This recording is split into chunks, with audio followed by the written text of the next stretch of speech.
Listen, we're going to talk about the baseball season. Yeah, in a few minutes. Ooh, to be a Mets fan in 2024, 2020, in 2024 to be a Mets fan. But yes, Hey, just remember to look at the calendar. It's April 2nd.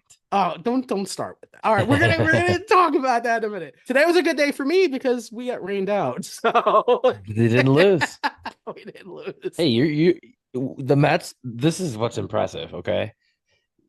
You have yet to win a game, yet you still have a full game lead over not last place. Think about that. Because The Marlins are 0-6. So, hey, and that's my other team. So isn't that nice? Isn't that nice? the That's so grass is nice. always not greener somewhere else, right? Welcome to Around the Bases, the pop culture and sports podcast with your host. Charlie Seymour. And I'm Tim Sternberg. Hit it, Nick.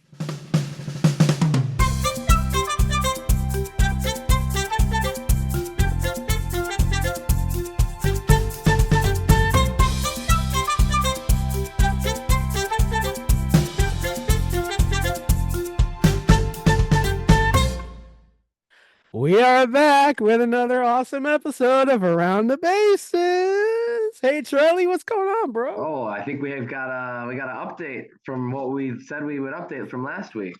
Yeah, didn't we say at the end of the last episode that we would know by the time the recording happened? Not only do we know, but not only did the Mets get in, they've already advanced around, huh? Let me ask you a question, though, Charlie. We had zero idea the week that this was going to be when we recorded that last episode. Holy Mets shit. Mets have had quite the week, huh? Oh, I usually don't use this word, but holy shit. What a week for the Amazings. We'll recap a little. So where we were at the end of the last recording, we were in the middle of a hurricane delay in Atlanta. Wow, it's Not like a playing year games. ago. It's a year ago already. I know. Right? And so the Mets, had to go up to Milwaukee, and the Mets had to play the Brewers and then come back on Monday and do a doubleheader against the Atlanta Braves. And they had to do that because there was a three-way tie for the final two spots. Yeah. Braves, Mets, and D-backs. I have to say, my heart started being lightened when the Mets won the first game of that doubleheader. Once you knew you were in, you could relax a little bit. And to rewind, let's rewind a little bit the story even more. The Mets won the last game against the Brewers, which was very important because we still had the Diamondbacks in the mix. And going into the doubleheader on Monday, the Diamondbacks were still in the mix. And they could only get in if either team swept the other team. Crazy. So Diamondbacks fans had to sit through game one of the Mets Braves doubleheader and become Mets fans because once the Mets won. Right. Or if the Braves had won, they would have been Braves fans.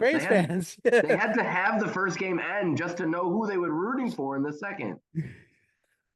And so the Mets win game one.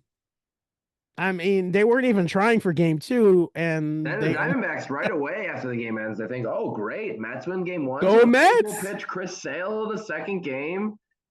Oh, no. Back spasm? Oh, no. Back spasm?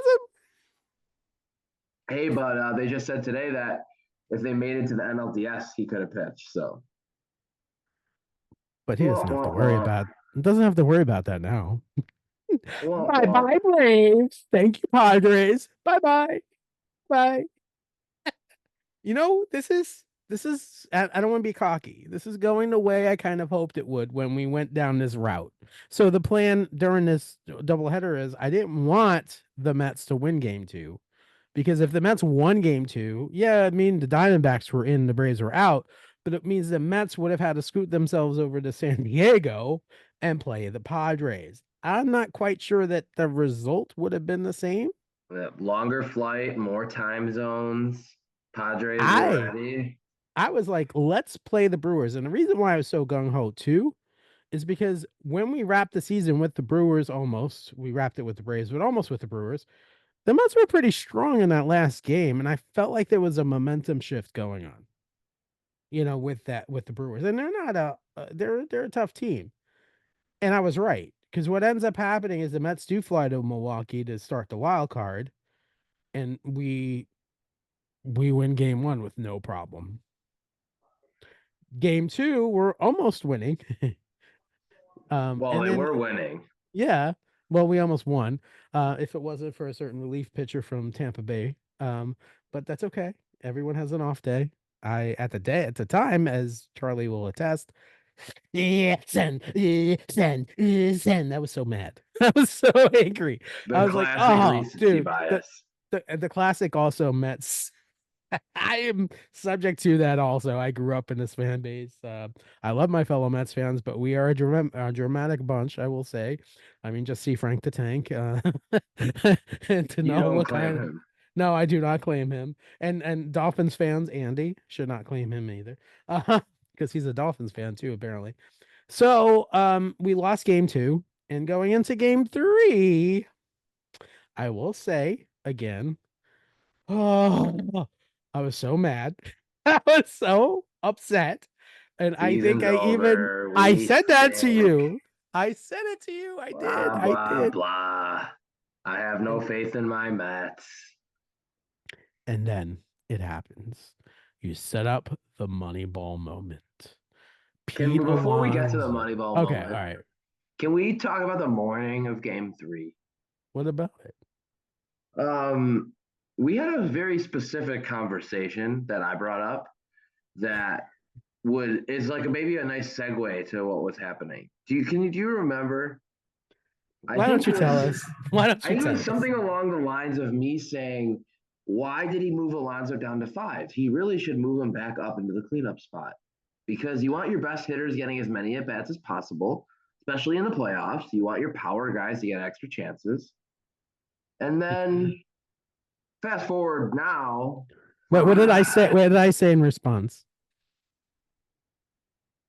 That all Mets fans hate him and they want him gone and he stinks and we don't deserve him and stuff like that. And I'll admit, I said he was in a little bit of a slump. I did. I did. I said he was in a slump, and that's why he was later. Yeah. Mm-hmm. And then segue back to the Moneyball moment that you were describing. Setting it up. After somehow he heard my words of advice in the morning, he decided in all of his glory to move Alonso up to the 4-hole instead. So now he's back in cleanup spot where he belongs. And interestingly enough, he comes up in the 9th inning in maybe one of the biggest moments the Mets have had in 2 decades. And because he's hitting in the cleanup spot, he has this opportunity for redemption. Go for it. Explain it. Pete do? Pete has the biggest hit of his Mets career. 3-run homer in the 9th inning off one of the best relievers in the game who had not given up a home run on a changeup in a year and a half. And they hadn't blown a lead of that lead in over a year since the last time they did that was against the Cubs last July. And all this comes perfectly together, and Pete lines a homer to right to take the lead, and everywhere in Metsdom goes nuts. Nuts. Completely bonkers. And everyone goes completely nuts. There's scenes of the bar and people, Aah! There's scenes of Citi Field and they're watching it on the Jumbotron at Citi Field, going completely freaking nuts. The popcorn guy, everyone is going absolutely nuts. And you know what? Rightfully so. This dude deserves this moment. Pete Alonso for president, Pete Alonso for everything. The polar bear deserves this moment. There's a reason why I have a super collection of Pete Alonso memorabilia, cards, etc., because he is the freaking man. And I've said this for years. You know, the New York fan base is poo Pete Alonso. Oh, blah blah blah. He can't hit. He can't do this because the guy didn't hold up. Maybe he's having a little bit of an off year. Oh, he can't hit. He can't do this. Well, look, he freaking did it. When the time came, when it was necessary, the most important hit of his career happened that night, and He deserved every single accolade he gets. There are still fans out there poo-pooing him. I don't give a crap. He is one of the best Mets players in the modern day. Him, Lindor, Nemo. We have a high caliber talent on this Mets team, and he deserves every freaking penny he asked for. Period. Chicago I would don't welcome care. him in open arms. Yeah, I know they would. No. And they'd never boo him. But you know what I mean? Like, what the freak, dude? Like, what? Like, I hope to shut them up, but it doesn't, because the New York fans don't shut up about stuff like this. So far they're probably still pretty happy because at this taping, the Mets lead in the next round of the playoffs, 1-0, with a big win over the Phillies today. Huge win over the Phillies. They had, let's be honest, not a lot of business winning, and they did. Huge win over the Phillies. As a matter of fact, Wheeler pitched an impeccable game. Wheeler, of course, Zach Wheeler was a former Met, had a really bad parting of ways with old ownership, and has a chip on his shoulder, and rightfully so, quite frankly. Pitched a brilliant game. A brilliant freaking game. And that's really who he has been. I mean, shame on the Mets for ever trading him. I knew he was a great pitcher. There's a picture of me in 5 or 6 years ago holding up a Wheeler jersey. I was I still like Wheeler. I don't like that he's on the Phillies, but I still like him. He's a great player. I respect great game. And the Mets still won. It's about as good of an outcome as you can ask for. I respect game, bro. And I will say the one hit up until towards the late of the game, that the one run the Phillies got was by a former Chicago Cub, Kyle Schwarber. Hello. So putting that game in the big picture, Schwarber bomb, right? You have a former Wheeler love. He throws great. I have a former Schwarber love. He hits a homer, and you still get the Mets win. I mean, you can't really ask for anything better than that. You really can't. And honestly, this team is magic. Feels like destiny, doesn't it? I feel like they're gonna win the series against Philadelphia. Maybe that little Brewer factoid is a real thing.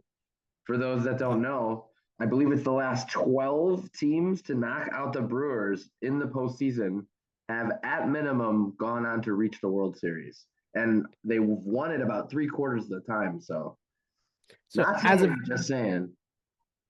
True. And as of this taping, the Dodgers beat the Padres in game 1. And I will say either one of those teams scares me against the Mets. However, as the old movie says, on any given Sunday, this is a grimace Mets. They're going to be scared to play the Mets, damn it. And I think that's what's going on with Philadelphia right now, quite frankly. And let's talk quickly about Kodai Senga, who came back, the Ghost Fork. He came back after not being active all year and freaking pitched an amazing game itself. 2 big innings in the first game. I mean, yeah, he gave up the home run to Schwarber, but my freaking God, what a game he pitched. Everybody gives the homers to Schwarber in the playoffs. That's true. He's the 4th most career playoff home runs in the 100%. The dude's a stud, 100%. Like on any other day, I respect Kyle Schwarber. Yeah, I wasn't happy with Kyle Schwarber. They still lost. That's all that you care about. No, I'm saying at the time in the moment. You got the text. Oh yeah, obviously you're a little pissed when it's 1-0 Philly. But all that matters is the score after 9 innings, not after 1. Can you imagine coming back after a year and just being in the biggest moment of your life, like in that time? Because this is the biggest game Kodai has had. I mean, clearly he's never been in a playoff game before. Kyle Schwarber knows a thing or two about that as well, considering the year the Cubs won the World Series, he got hurt the second day of the season. Everybody wrote off, oh, he's done. And what does he do? Comes back in one of the grittiest performances you'll see, pretty much put the Cubs on his back in that World Series. What's interesting is in 2015, that Cubs team was pretty gritty too. I remember that Cubs team being sort of like this Mets team, where it was just like you just kept pushing through. It was like just boom, boom, boom, boom, boom, and they were destined. They had the sights on that World Series. And that's what ended up happening with the Cubs. I feel like it's the same feeling.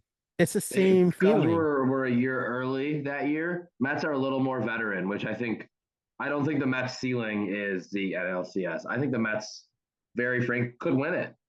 I don't see why they couldn't. It's wide open. I really think a strong majority of the 8 teams could win this thing. Let me put it this way. When I don't like to say if, when we get past the Dodgers or the Padres, I think once that happens, I think we're okay. I think we absolutely can destroy, God forbid, the Yankees in the World That's Series. what I wanted to say next. What if we have another crosstown series? Oh God, I would go absolutely completely nuts Mets wise. And it's like the old Hatfields and McCoys. I have a lot of relatives that are Yankee fans. Yeah, no, we will destroy the Yankees. What would be your dream? Let's say, okay, you've got all four teams left. Power rankings, not of who you think the Mets would beat easier. Who do you want to see? Let's say the Mets get there. You get to pick one, two, three, four, rank them between. You've got the interdivision matchup of Cleveland and Detroit, and then the only non-interdivision matchup of the whole playoffs in the Yankees Royals. Out of those four, who would you want most? First, second, third, fourth. Do you I'm gonna want the be honest. Yankees for that? Do you want Mets Yankees? Actually, I want Mets Royals. Mets I want a Royals. Okay. replay of I want a replay of You 2015, want 2015 but with a blood. different You want ending. revenge. 100%. I think back, I posted something earlier this week on Instagram. I think back to that World Series in 15. My dad was, he was dying. He was in the hospital room. And I remember watching the World Series with him, and he was just loving it. He loved anytime the Mets, and it didn't happen often, unfortunately, but anytime the Mets were in the postseason, like my dad was like over the moon. That was his favorite time. And so, I brought the Mets hat to the hospital, and the whole thing. And I just remember him smiling all the time. And so for him, I would love a rematch between the Royals and the Mets. Although I think my dad, knowing my father, would He prefer wants the the Yankees and the Yankees. Mets. Yeah. 100%. So basically, 100%. whoever wins that series hopefully beats whoever wins the other series. I think so who won the game today? The Royals lost. The Yankees won a tight one. And They the went back and forth a bunch. and the Tigers won, or the No, Guardians? Cleveland won 7-0 in the other game. They smoked them. See, I Cleveland looks remember. tough. Cleveland looks real tough right now. I re- I I think rem- they do have Scooble going game two, but Tigers could be in some trouble there. I remember the 1997 World Series with the Marlins versus the then Cleveland. Indians. Yeah. Yeah. I remember the 2016 World Series. Cubs against the then Indians. Yes, I do remember that too. And I think that's also, uh, b- I've always loved the Cubs. We've had this conversation, but I think that's too a little bit part why I was rooting for the Cubs because of my history with the Indians. Just like I have history with the Red Sox, 1986. Less of a history with the Orioles because that happened before I was born, 1969. But Yeah. yeah. Ooh. Yeah, it's been a Dude, great it's postseason so exciting. far. It's been a great It's postseason. exciting. And by the time next recording goes, we'll know what's happening with the Will the NLCS. Mets still be playing? Tune in to find I'm out. leaning yes. I'm leaning yes. So before we jump off this subject, I will say, going back to our April 3rd recording of this podcast, you and I had the discussion on the Mets and baseball. I had the fancy. That was the time I actually cared about the way the screen looked. Fancy logos around the screen, everything. And that's when the Mets were over the season and doom and gloom. And we haven't won a game yet. I remember this. And you turned to me, he goes, "What?" You said, you go, "What's the date?" It's April 2nd, Tim. It's like it's a long season. And I'm like, yeah. And I look back on that now and I go, and the icing on the cake a little later in that conversation, I was talking about how good the wild card teams have it. you And did here we say it. are, Mets as a wild card, hot as can be. You One predicted got it. in wild card, won the first round. Honestly, you might want to be a wild card team these days. These teams that sit around, they lose their. You like to talk about the momentum. You sit around and not play for a week, you're losing some of that momentum. Let's check out that clip from our April 3rd episode. And by the way, you can stream and watch all our episodes of Around the Bases, the pop culture and sports podcast, all the way back to our premiere episode on Spotify, YouTube, you name it, it's up there. But let's check out that clip of Charlie brilliantly talking about the wild card. I'm hoping, for maybe an underdog to kind of come in there, like the Mets or the Cubs. You never know, right? All you gotta do is get in. Look at how many wild card winners have won Yeah. the World Series. Honestly, it's never the Mets, but that's okay. all you gotta do is get in. You never The know. Mets won the wild card when there was no wild. I mean, the Mets won the World Series when there was no wild card yet. Okay. Yeah. You did it. You predicted it, man. You I've said this to you before. I give you your accolades, dude. You are like, when it comes to baseball, your analytical baseball mind is like boom. Well, when you watch, as much as I do, it's hard not You to. do. And for our listeners who don't know, Charlie has, I've seen this in person, the multiple TV setup. He's talked about it on We Are Family. It's true. It actually exists. He actually had some conversation with Rosie about making one a picture frame. Yes, exactly. My cousin was over this weekend, and we were watching dual baseball all the time. So it came in clutch today.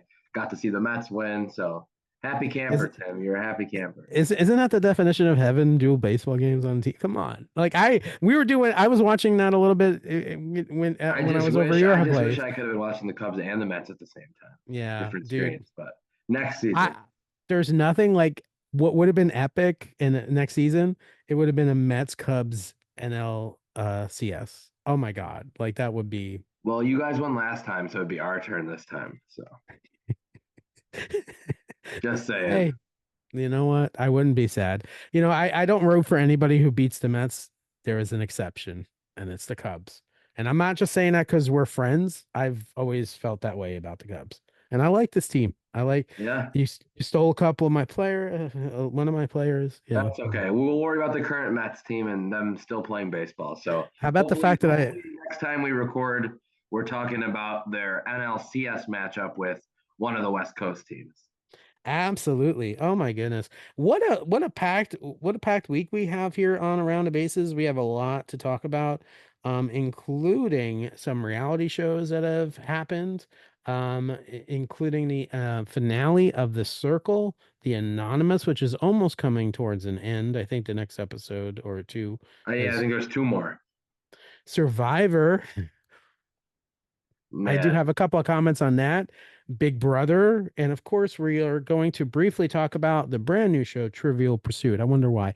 Let's start with that one because that's let's talk about it.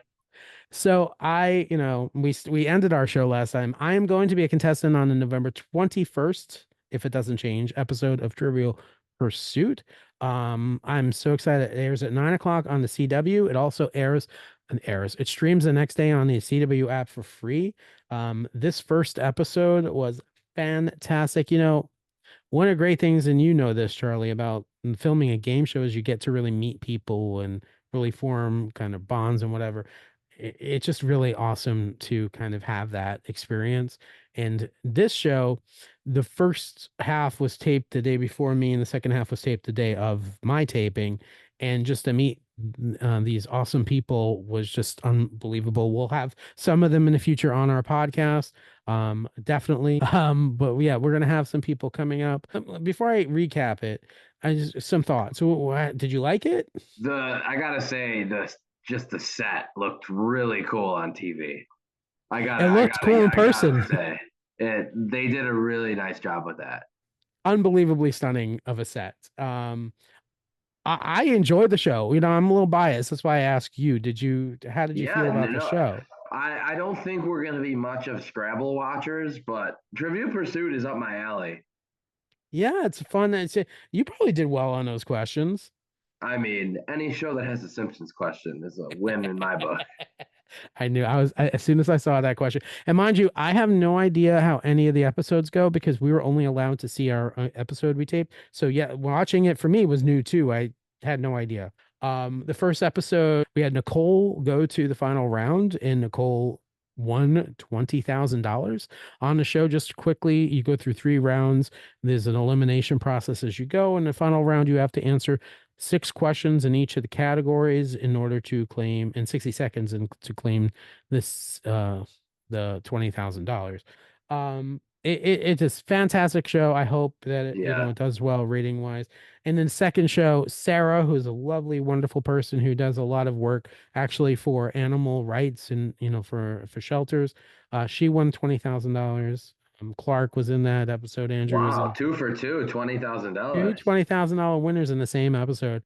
Again, my episode airs on November 21st. And fun factoid, fellow We Are Family cast member Josh is He's on also an going to episode, be a and his airs in contestant. a couple weeks, right? Yes, his episode airs on the 24th of October. So we're real excited to see him on there. We never ran into each other in London. We didn't overlap at all. So he taped before I did, and yeah. Small world.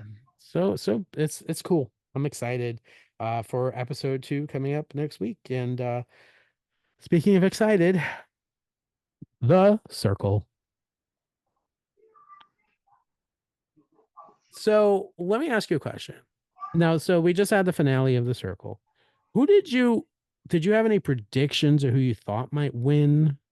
Yeah, I did. I thought that I was wrong, by the way. My prediction. I was pretty confident that Gianna was going to win, and I thought the only way that they wouldn't was if the super secret influencer didn't block them, and that happened, which I think is where we should start, because if you're playing a game of strategy and you have the chance to block someone and no one knows it was you, why would you not take out the person who was voted first place 3 times? 100%. I'm sorry, but that game was lost in that moment. 100%. Like, I don't We understand were it. talking about it after. Not only does that take away your single biggest competition, but arguably your second biggest competition then loses also a vote from that person, because first place and second place the last few weeks were aligned together.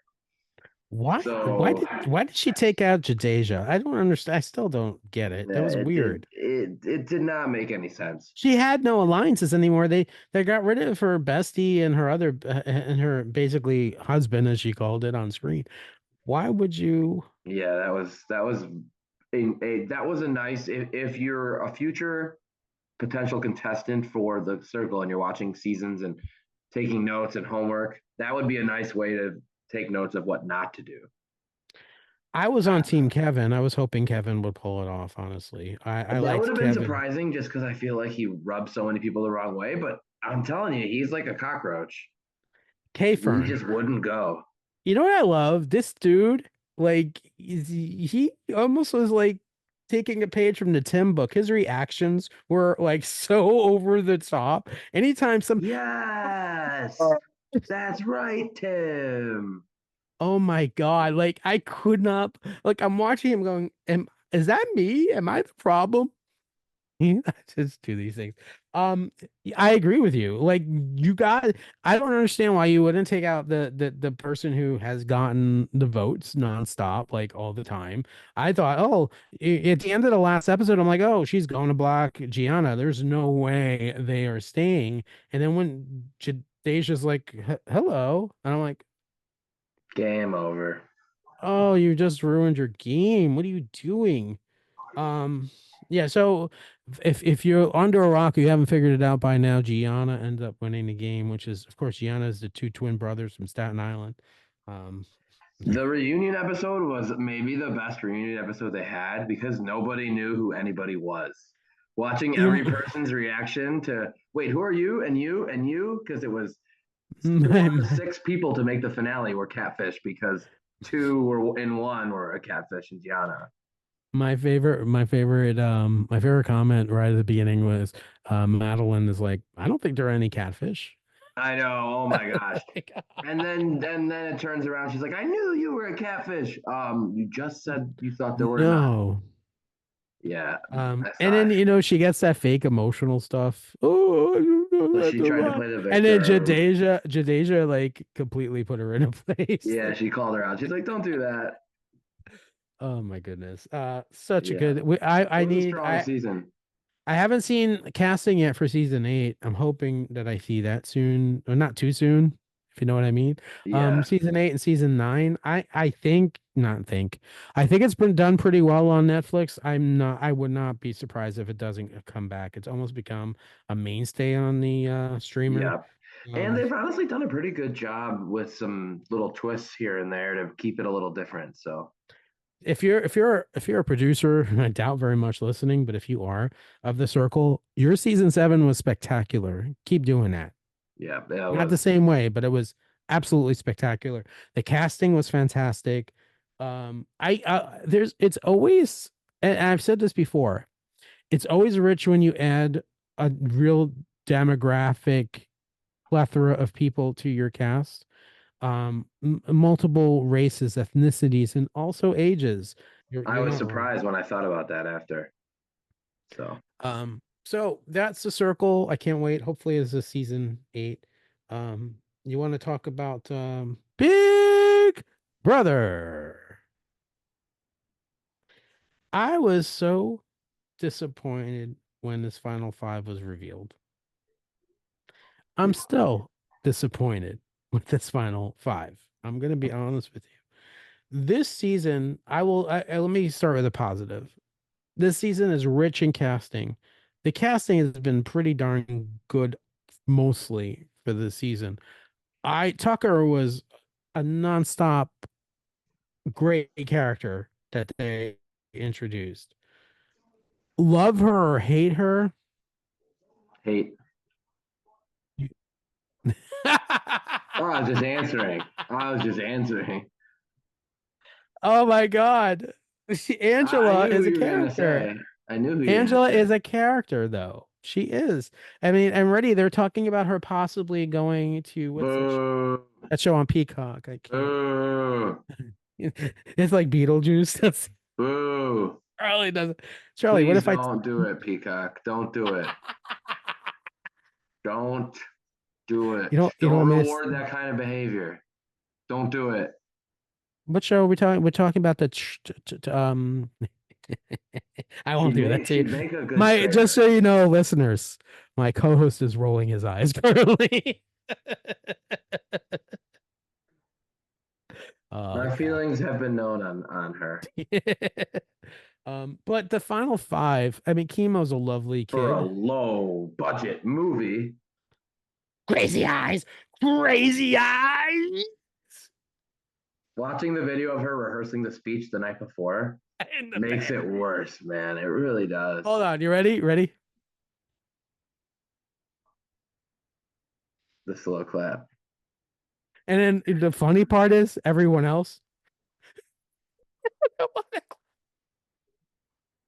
That has to go down. That and Keisha's birthday, it has to go down with some of the funniest clips ever on Big Brother. You have to admit, am I wrong? You're not wrong, but hey, at least she's out and not in the final 5. So yeah, but let's talk about this. It took too long, but she's gone. As soon as the final 5 happened, Chelsea won the game. Chelsea's gonna win the game. Think about this. Let's talk about the final 5 real quick. You have Rubina, who's lovely and sweet and bubbly, but she's never gonna win anything. Chemo, no shot. Chemo he just doesn't have any game in him whatsoever. Cam, no shot. Cam is probably the worst casting I've seen this season. For me, he's dull. I don't understand it. No shot. It's Mackenzie or Chelsea. No one else wins the game. Yeah, and I think Mackenzie shot herself in the foot with the last eviction. But she keeps winning. She does. They're comparing her to Janelle. I don't know. Janelle seemed like a better. I don't know. Like, Janelle didn't win though, did she? No. Nope. Yeah, so we'll see. It's Mackenzie or Chelsea. No one else is going to win this game, which is. I agree with you. At this point, to have it be so definitive that it's one or the other is kind of yeah, exactly. boring. Yep. So we'll see. Yep. But the But you know- opposite of boring, Survivor.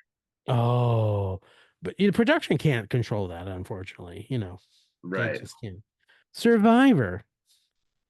Man. I have one comment about this. If people tell you they come to you early, and this is early in the game. This is only in the third episode. If people come to you and say, "Hey, blah blah blah blah, we want to vote out this person," you know what you say? Okay, yes. No other answer is acceptable. This is Especially when you're on the bottom and one of the other alternative votes. I am shocked because Asia is a podcaster for Rob Has a Podcast. She knows the game. She podcasts Survivor all the time. And I just didn't understand what she was thinking. Why would you do that? That was tough fun. And I loved her. I was rooting for her. Legit. Like I wanted her to at least go to I wanted her to at least go to jury or I saw a funny thing where it says Ponderosa right now, and it was two of them with podcast mics. Wait, is that foreshadowing for us? Maybe. No, you won't go on Survivor because they don't serve pizza. That's true. That's definitely true. Oh my god. So yes, well, it's it's always an interesting season when Andy outlives Asia. Oh my goodness gracious. And we need to mention how Gabe early in the episode talks about how he watched the season before and was not going home with an idol in his pocket. Thankfully, he said that. And then they edited it and showed the boom, boom, boom, boom, everybody leaving with souvenirs. Wait. What did I say on the last podcast? You called it. I said we were talking and I said he probably saw the last season and sure enough he made a point to say it. That was I was great like as well. redemption, yes. Oh my goodness. All right, Survivor. So let's talk about last show to talk about the Anonymous. I think we're both in agreement that this has been very pleasantly surprising. Very pleasantly surprising. It's fun to watch, honestly. Each week has like 2 or 3 new twists from the week before. You think a show on USA Network, a reality show, I'm like, oh, all right. Well done. Done. Like it is. I love the box thing when you're safe or not safe. And I love the fact, okay, so they had the bottom. Always a wrinkle. So in this week, the wrinkle was they had the 2 with the most votes that were automatically going to be up for elimination. Until they play the safe game, but they are the only ones that don't play. All the safe people play. And now the safe game decides the other 2 people. Right. Which had 2 out of the 6, which was. And so now we have them all up for elimination of the 4 of them. And now, again, like in true Anonymous style, and if there's one thing I would love for you guys to change next season, please do traditional. Results at the end. Please don't stop with this nonsense. I don't like this nonsense. I don't like the way they do this at all. I'm saying it straight up. Stop doing it. Don't do this. Yeah. You drive me crazy. I'm gonna watch the next week, but stop. Well, I don't want. I'll tell you, as far as you're putting your opinion out there, they seem to be listening to the fans because they're moving up the final 2 episodes an hour. So smart. I thought 11 o'clock. Your complaint and fix that for next year too. Why would they put a reality show on at 11 o'clock on USA? Only Network? 11 for you, but yes, well, it's late. Yeah. Even it's 10 o'clock in the Midwest, it's late too. Yeah. Yeah, that's what I was telling you. Now you'll get our time and we'll still get 9. I was telling Erica today we're watching Saturday. We're recording this on Saturday night, folks, or Sunday morning now. I was telling Erica we're watching Saturday Night Live. I'm like, yeah, Charlie's lucky. His Saturday Night Live starts at 10:30. Yeah. We started 11:30. Also, SNL was fantastic this week. Check it out. Unbelievable. I'm such a big fan of Nate Bargatze, so I'm a little biased, but it's such a good episode. Such a good episode. we're on the 50th season of SNL, so hats off to the SNL team. But yeah, you're lucky. Your primetime TV starts at 7 o'clock. I've never lived that life, so living on the East Coast, it's always been 8 o'clock. Yeah, you said you lived in Chicago for a couple of months. No, I went back and Or forth, back so I and didn't forth. really. So yeah, you had some of it. I'm sure A you little watched bit. something. I love Sometime you Chicago. watched a Big Brother, and you're like, "Wow, this is amazing." I did, yeah. I used to work at an office in Des Plaines, which is basically Chicago. Yeah, and I used to go there all the time. Yeah, I had a lot of frequent miles on United. Was the airline I took. I certainly hoped this week that I worked for them because I almost came to to go to Milwaukee, but didn't work out. Next time. We would have only seen the most clutch home run in 20 years. Yeah. It's not a big deal. He'll do it again. He'll just have to hit a World Series homer, right? He'll just hit a World Series homer. That I won't be at. You never know. Don't say that. But it's in New York. What if they play Cleveland? What if they play Kansas City? That's true. It is an easier Detroit. market. Kansas City, you could make it to too. Anyone but the Yankees. Yeah. Oh, yeah. We had that discussion too. For ticket purposes, I'm saying. Oh yes, absolutely. Might goodness. be a little tougher for you to get Mets Yankees tickets at Yankee Stadium. Yes, it's true. I'll go out on a limb and say those will cost a bit more than in Comerica. It's true. And also City Field, yeah, it's ridiculous how much those. Yeah, I know already. I kind of when I see like the Mets playing in New York, it's like I roll my eyes because even I went a couple of years ago. Erica and I went to a regular season game, and it was astronomical how much we paid. I'm used to Marlins Park or Lone Depot Park where no one goes except when Otani's playing. And of course, the one time I don't go, Otani gets into the 50-50 club. So go figure, my timing. It's impeccable. Hey, well, maybe you'll have some more impeccable timing this year, and the Mets will be holding the trophy at the end. I hope so. From your lips to God's ears. All right, buddy. Have a great week, buddy. Go Mets. Go Mets. Hopefully we are celebrating again next week. Absolutely. This has been Around the Bases, the pop culture and sports podcast with your host, Charlie Seymour. And I'm the Mets fan with the most, Tim Sternberg. Until next week, let's go Mets. Bye, everybody. Go Hoosiers. The Hoosiers won today. Yes, that's right. Indiana. All right, Charlie's alma mater. Have a great week, everybody. Go Hoosiers. Bye.